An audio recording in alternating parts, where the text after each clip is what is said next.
গত বছরের 10ই নভেম্বর দিনটা আমাদের সকালটা শুরু হয়েছিল কর্বেট ন্যাশনাল পার্কে মর্নিং সাফারি দিয়ে। আমরা দিনটাও কিন্তু শেষ করেছিলাম কর্বেট ন্যাশনাল পার্কে। সকালবেলা কর্বেট ন্যাশনাল পার্ক থেকে মর্নিং সাফারি শেষ করে হোটেলে ফিরে ফ্রেশ হয়ে আমরা ঠিক করেছিলাম কিছু সাইট সিইং দেখতে যাব। আমাদের প্রথম গন্তব্য ছিল একটি হনুমান মন্দির। জায়গাটি ভীষণই সুন্দর। আমাদের হোটেল থেকে এই ঘন্টাখানেকের মতো দূরত্ব ছিল, কিন্তু আমরা যে সময় পৌঁছেছিলাম মন্দিরটা ছিল বন্ধ। সুতরাং দেব দর্শনে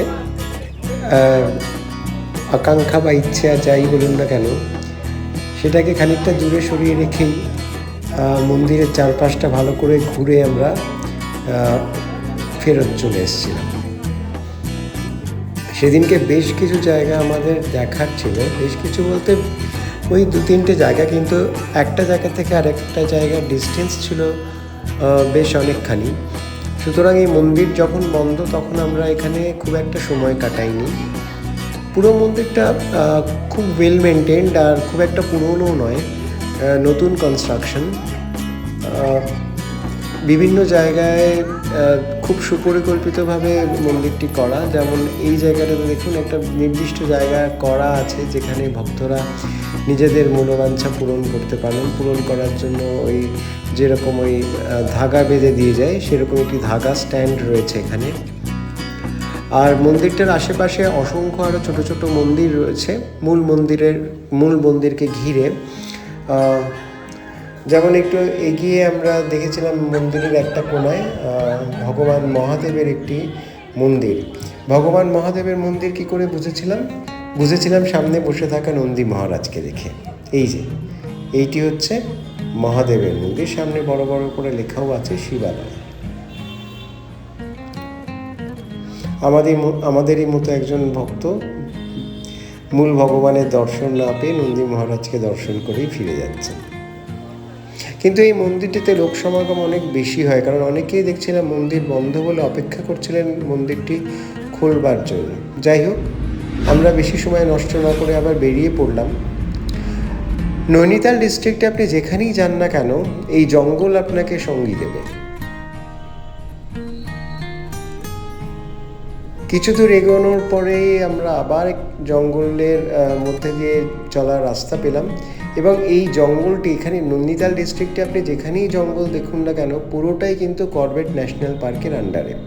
সুতরাং জঙ্গলে চলার জন্য যেসব নিয়মকানুনগুলো আছে সেগুলো কিন্তু সব জায়গাতেই প্রযোজ্য। আর এখানেও দেখুন ইলেকট্রিকের তার রাস্তার ধার ঘেঁষে চলে গেছে, এবং রাত্রিবেলা এইগুলো স্বয়ংক্রিয় হয়ে ওঠে, অর্থাৎ বিদ্যুৎ চলাচল করে যাতে বন্য জন্তু জানোয়াররা রাস্তার মধ্যে এসে না পড়ে।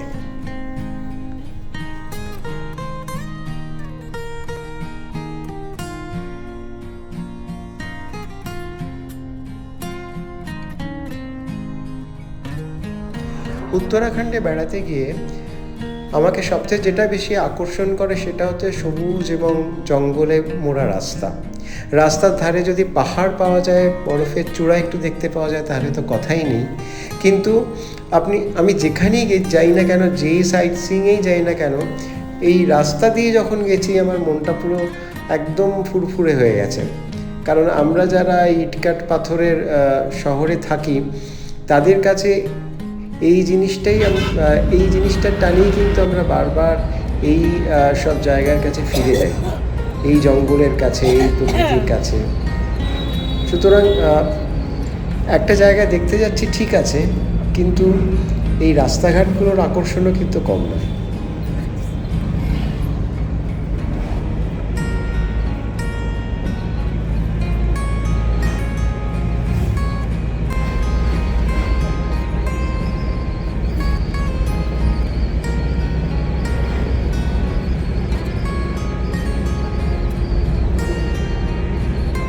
আমি ঠিক করেছি উত্তরাখণ্ড বা যে কোনো পাহাড়ি জায়গায়, যেসব জায়গায় আমি বেড়াতে গেছি সেখানকার রাস্তাঘাটের যে ক্লিপিংসগুলো আছে সেগুলো দিয়ে একটি ভিডিও বানাবো।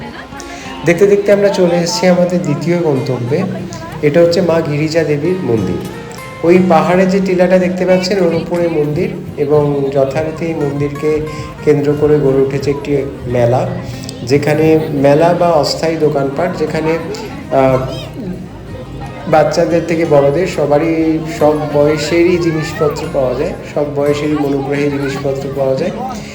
এবং একটা জিনিস আমাদের মাথায় ছিল না, আমরা যেদিনকে এই মন্দিরটাতে দর্শন করতে গেছিলাম সেদিন ছিল জগদ্ধাত্রী পুজো।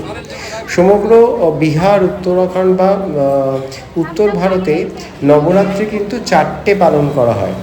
দুটো নবরাত্রি, যেটা জেনারেল নবরাত্রি যেটা দুর্গাপুজোর সময় বা এবং চৈত্র মাসে হয়, বাকি যে দুটো নবরাত্রি সেটাকে এনারা বলেন গুপ্ত নবরাত্রি। অর্থাৎ সেটা সারা দেশে বহুল প্রচলিত নয়। সেই দিনকে ছিল জগদ্ধাত্রী পুজো আর নবরাত্রির মধ্যেই, অর্থাৎ নবরাত্রির শেষ দিন, সেই জন্য এই মন্দিরে ভিড় ছিল উপচে পড়ার মতো। সুতরাং এখানেও আমাদের দেবদর্শন না করেই ফিরে আসতে হয়েছিল। মন্দিরের পাশ দিয়ে বয়ে চলেছে এই নদীটি, এবং এখানে দেখলাম সবাই স্নান থেকে শুরু করে যাবতীয় কাজকর্মগুলো সারছেন। আর কেন গেলাম না মন্দিরে সেটার কারণটাও বলছি। ওই যে রাস্তার মাঝখানে, রাস্তা বলছি, ওই মাঠের মাঝখানে যে লাইনটি দেখছিলেন, অত দূর অবধি লম্বা লাইন ছিল। যাই হোক, ওখানে খানিকক্ষণ ঘোরাফেরা করার পর প্রচণ্ড খিদে পেল, সবারই খুব খিদে পেয়েছিল। সেই জন্য আমরা পথের ধারে একটি ধাবাতে লাঞ্চ করার জন্য দাঁড়ালাম। দেখে মনে হয়েছিল ধাবাটা মধ্যে মানে কোনো লোকজন ছিল না, এবং কর্মচারীদের আধিক্যও খুব একটা ছিল না, কিন্তু আমাদের একটা সন্দেহই ছিল যে এখানে খাবার ঠিকঠাক মতো পাওয়া যাবে কিনা। কিন্তু খাবার এরা যা খাইয়েছিলেন তার স্বাদ এখনও জিভে লেগে আছে। এই ধাবাটি যিনি চালান তিনি সুদূর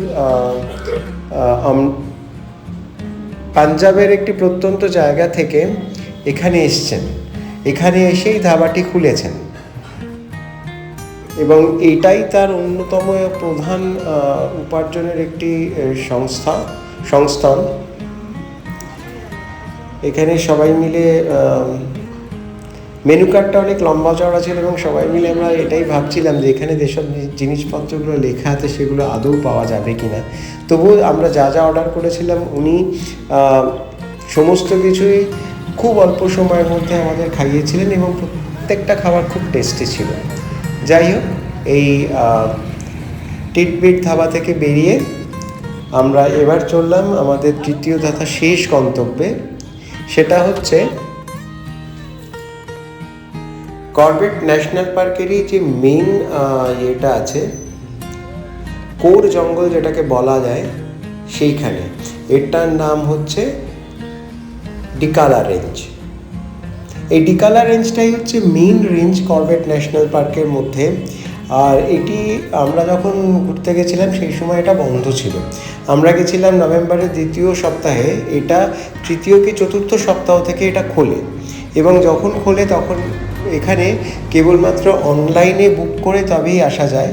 ভেতরে রাত্রিবাসেরও ব্যবস্থা আছে। এই যে রাস্তাটা সোজা চলে গেছে ভেতরের দিকে দেখলেন, এই রাস্তাটা দিয়ে প্রায় 5 কিলোমিটার যাওয়ার পর ওই থাকার জায়গাগুলো পড়ে, এবং এখানে যে সাফারিগুলো হয় সেটা একটু ব্যয়সাধ্য, কিন্তু এখানে সাফারিগুলো আমরা যে সাফারিটা করেছি তার থেকে অনেক বেশি উপভোগ্য হয়, এবং সবচেয়ে বড় কথা এখানে নাইট সাফারিও করা যায়। এখানে একটা জিনিস আমার চোখে পড়লো, এই স্মারকটি, এটি তাদের জন্যই যারা এই জঙ্গলে অর্থাৎ কর্বেট ন্যাশনাল পার্কে বনকর্মী হিসেবে কাজ করেছিলেন, এবং কর্মরত অবস্থায় যারা বন্যজন্তুর আক্রমণে, বিশেষ করে বাঘের আক্রমণে প্রাণ হারিয়েছে।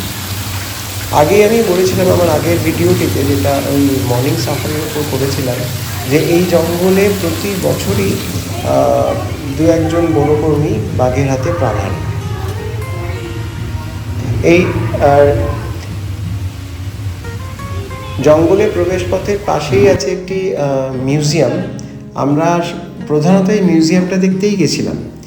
কর্বেট ন্যাশনাল পার্ক একটি বৈচিত্র্যময় ন্যাশনাল পার্ক এবং এটি ভারতবর্ষের প্রথম ন্যাশনাল পার্কই শুধু নয়, এই ন্যাশনাল পার্কের যা বৈচিত্র্য, যা জীবজন্তু এবং এখানে যে বন্য প্রাণ এবং বন্য প্রাণ সংরক্ষণের জন্য যে ব্যবস্থা নেওয়া হয়, ভারতবর্ষের অন্যান্য ন্যাশনাল পার্কে সেই রকম ব্যবস্থা আছে বলে আমার মনে হয় না। এখানে যেসব বনকর্মীরা কাজ করেন তাদের দু একজনের সঙ্গে কথা বলে আমি বুঝেছিলাম যে এরা বনকে ভালোবেসেই এখানে কাজ করে। পুরো ন্যাশনাল পার্কটাই কিন্তু সেনাবাহিনীর তত্ত্বাবধানে নিয়ন্ত্রিত হয় এবং এখানে সেনাবাহিনীর যে নিয়মকানুনগুলো আছে বা একটা অভয়ারণ্য সংরক্ষণের জন্য যে নিয়মকানুনগুলো আছে সেগুলো খুব কঠোরভাবে শুধু মেনে চলা হয় তাই নয়, এখানে যেসব মানুষজন বসবাস করেন তাদের জীবনও সেইভাবেই নিয়ন্ত্রিত হয়।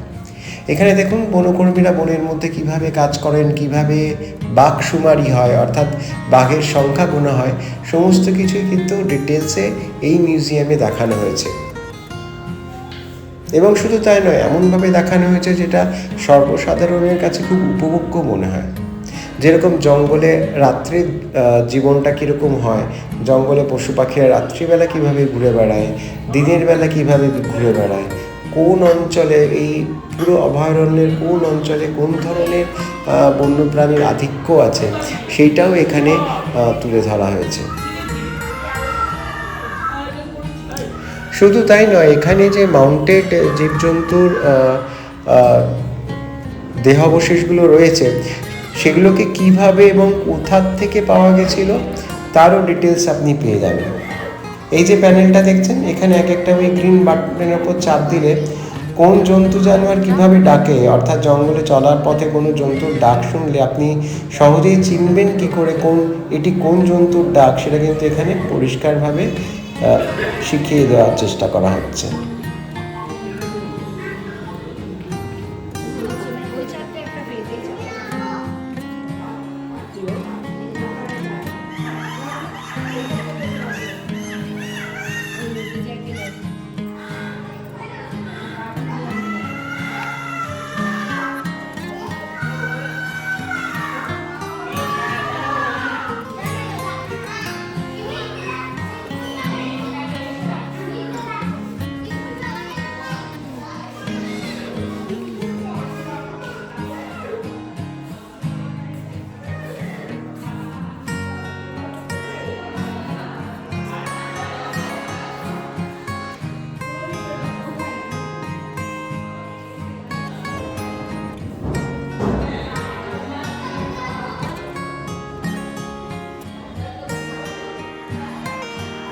সামনেই যে মাউন্টেড বাঘের দেহাবশেষটি দেখছেন,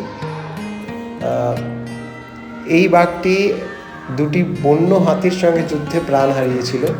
সারা রাত ধরে যুদ্ধ করে পরের দিন সকালে বনকর্মীরা এই বাঘটিকে ক্ষতবিক্ষত অবস্থায় উদ্ধার করেন এবং কিন্তু দুর্ভাগ্যবশত বাঘটিকে বাঁচানো যায়নি, তার মাউন্টেড শরীরটা এখানে রয়ে গেছে।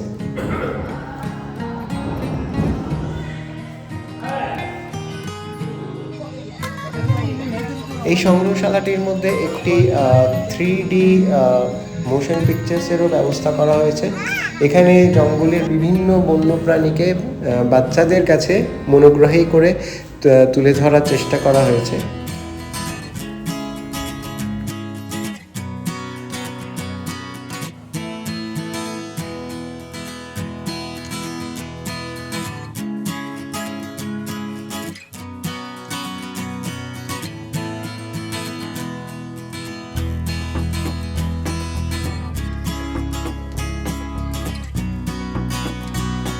এবং এতে অবশ্যই রয়েছে জিম কর্বেট গ্যালারি, যেখানে জিম কর্বেটের সংক্ষিপ্ত জীবনের পাশাপাশি তিনি সারা জীবন ধরে বন্যপ্রাণ সংরক্ষণের জন্য যে নিরলস পরিশ্রম করেছিলেন এবং এই অঞ্চলের মানুষদের মধ্যে বনকে ভালোবাসার যে একটা অনুভূতি জাগিয়ে তুলেছিলেন সেই সম্বন্ধে বিস্তারিতভাবে এখানে বর্ণনা দেওয়া আছে।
ওই সামনে যে দৃশ্যটি ফুটিয়ে তোলা হয়েছে সেটা হচ্ছে করবেট সাহেব তো জীবনে অনেক ম্যান ইটারকে মেরেছেন, সেই রকমই একটি ইনসিডেন্টকে এখানে ফুটিয়ে তোলার চেষ্টা করা হয়েছে। এবং শুধু তাই নয়, এখানে আপনি যদি বন্য জন্তু জানোয়ারের সঙ্গে ছবি তুলতে চান তারও ব্যবস্থা আছে। ওই যে সামনে আমি দাঁড়িয়ে আছি, আমি আমার সঙ্গে তাতাই, আমরা দুজনে একটা কুমিরের সঙ্গে ছবি তোলার চেষ্টা করছিলাম।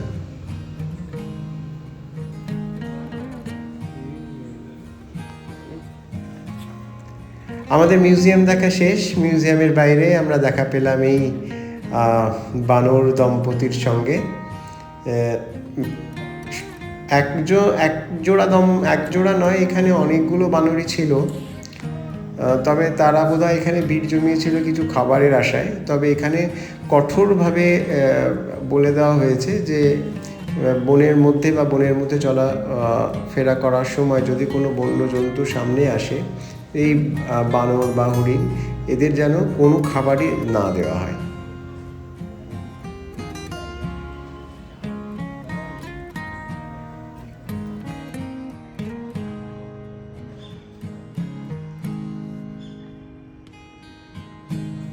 সুতরাং যারা জিম করবেট পার্কে আসবেন বা জিম করবেট অভয়ারণ্যে আসবেন, তারা কিন্তু অতি অবশ্যই এই সংগ্রহশালাটি ঘুরে দেখবেন। একদিনে বা দু একটি জঙ্গল সাফারির মধ্যে দিয়ে কিন্তু এই ন্যাশনাল পার্ককে আপনি ঠিকভাবে চিনতে পারবেন না যদি না আপনি এই মিউজিয়ামটি ঘুরে দেখেন। আমরা দিন শুরু করেছিলাম, আমরা মর্নিং সাফারি শেষ করে যেরকম গরম গরম চা খেয়েছিলাম, চা খেয়ে হোটেলে ফিরেছিলাম। সন্ধেবেলাতেও এরকম সবাই মিলে এক কাপ করে গরম গরম চা খেয়ে আবার হোটেলে ফিরে গেলাম পরের দিনের জন্য। নমস্কার।